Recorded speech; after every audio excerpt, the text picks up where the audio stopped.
This is Defcon. If it reminds you of a certain movie starring Matthew Broderick, you're not wrong. No, wait, that is wrong.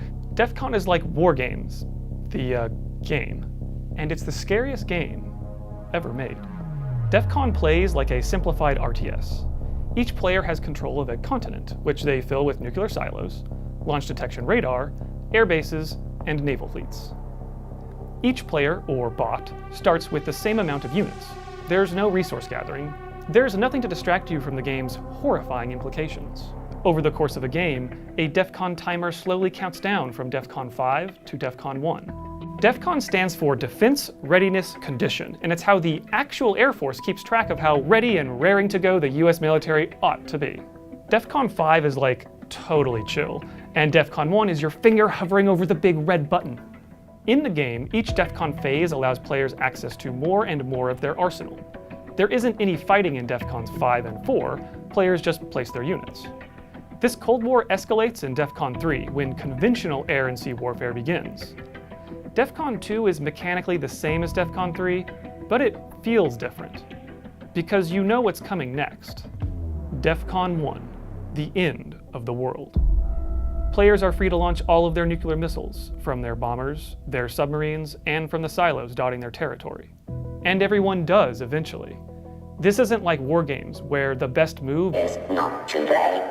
That movie relies on the theory of mutually assured destruction, the idea that two logical countries won't initiate an all-out nuclear attack, because they know they both lose. In Defcon, everybody loses, but someone loses the least. It's terrifying. And science agrees. Scientists have studied the hell out of Defcon, examining its AI bots, looking into its ethics. Most intriguingly, Concordia University conducted a study about how the game affected people's views of nuclear war. Researchers asked the participants a bunch of questions about nuclear weapons, how likely they thought nuclear war was, and how likely they'd be to survive one. Then half read articles about nuclear weapons, and the other half played Defcon. And when the scientists asked them the same questions again, the Defcon group was way more pessimistic. Defcon had literally changed their views about nuclear war. So how does such a simple-looking game have such a powerful effect? First of all, this is what it sounds like.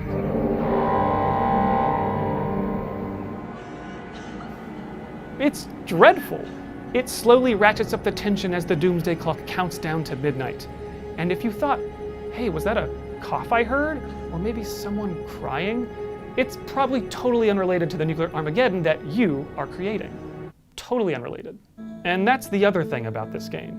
When you're playing it, it really drives home the idea that you're the one doing it. You're not an observer in this nuclear war, you're an active participant in a game that measures its score in millions of civilians. Sure, you have to destroy the enemy's navy before they destroy yours. And your silos might be able to stop some of their missiles before they land. But ultimately, you have to turn your weapons on the main targets, cities. And if you're like me, a thought starts to tickle the back of your mind. How far is this from how it would actually play out? Pop culture is awash with these images of a military control room. A real war room probably wouldn't have the same slick neon design or creepy sound effects. But during the Cold War at least, this is what NORAD looked like. And here's what it looked like in 2005. And we do know the people pushing the buttons would be far removed from any of the actual carnage. Defcon recreates this detached, abstract bunker mentality through its design. After all, the score isn't actually civilians, just numbers on the board. The unavoidable truth of these weapons is that any exchange between nuclear-armed countries would almost certainly mean the end of the world as we know it. Civilian, military, everybody dies. Hey, that's the game's tagline. Huh. As part of the Concordia study, one of the participants explained to the scientists how Defcon felt different from a Battlefield or Call of Duty. This one takes the stance that you're somebody from a position of power and you're moving pieces around on a board. You're controlling people, but you're not included in it. So it's more different. I guess it's worse. Because you're controlling other people's lives, but you, from wherever you are, you're not at risk. Or you're relatively not at risk, whereas in the other games you might kill somebody, but you also risk being shot. There's no moment in the game where the screen turns black because your little tower has been destroyed.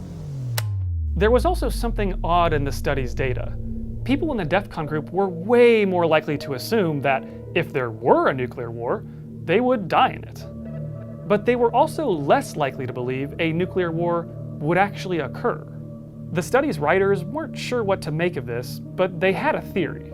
Engaging with the apocalyptic conclusions of nuclear war led them to believe no one would ever let it happen. It was now something so existentially terrifying, they believed it must be impossible.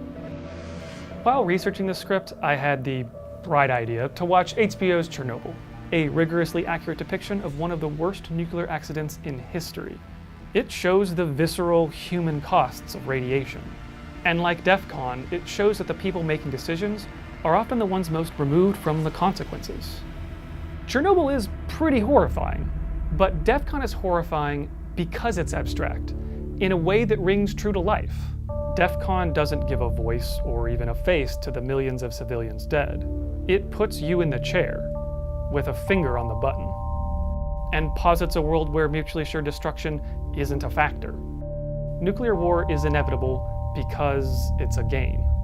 Somebody has to win. What's more terrifying than that?